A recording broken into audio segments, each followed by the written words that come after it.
Hi, I'm Ms.Eklass, and this is my hair story. About 2018, probably, I started losing a lot of hair, and I'm not just talking shedding here and there, like handfuls of hair. I was taking pictures to show my doctors.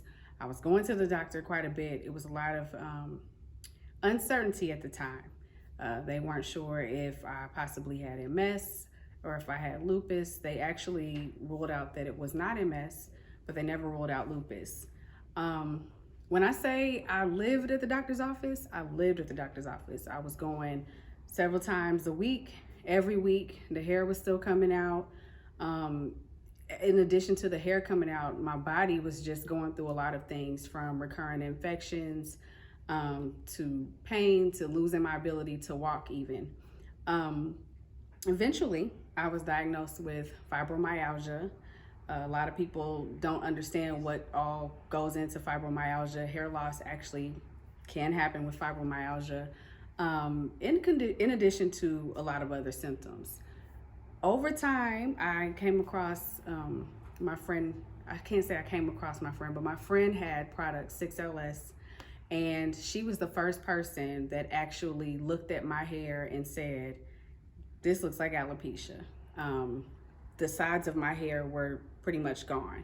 My hair was like this length, and imagine having the length, but then it's thin and you're losing patches here and there, and over here, it was gone. Like if you actually rubbed my hair, it was bald, like to the scalp, to the touch.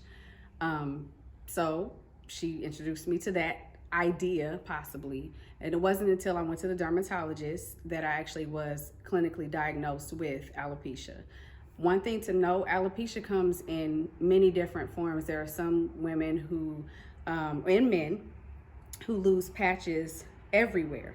It can be various locations, from the sides of your hair to the crown, to the center, to the back, or all over. There are levels of loss, of hair loss, and I had to learn that. I guess I just thought, well, it's just a little bit, you know, how we lose our edges here and there. So I was just thinking something along those lines, not realizing it was actually, in fact, alopecia. I was treated by my dermatologist. He gave me, I had to get shots on the sides of my hair. I saw some growth, but not enough that I felt confident wearing my hair the same way. And I went through trials and tribulations with how I was gonna wear my hair, honey. From keeping a sew-in, wearing a wig, trying locks. Nothing was working because of the hair loss still. And I would have to spray hair color on the sides of my hair just for it to blend in with whatever I was wearing. So one day, I just went to the shop and I cut it off, because I felt like it was probably the best option for me at the time. From there, I ended up cutting it off even lower and rocking a fade, and I've tried the process as of recent of growing it back out. And wig queens, here we are. This is a beautiful, amazing install. Wig queens got me together. See that? What lace? What lace? And I think it's so important to share that a lot of people aren't comfortable wearing wigs. I am one of them. I feel like every time I've ever heard the term wig, I've thought of like beauty supply store wig, or I love Tyler Perry movies and Tyler Perry, but Tyler Perry wigs, that's what comes to mind. And I did not want to wear a wig looking like that. So this is a full wig unit.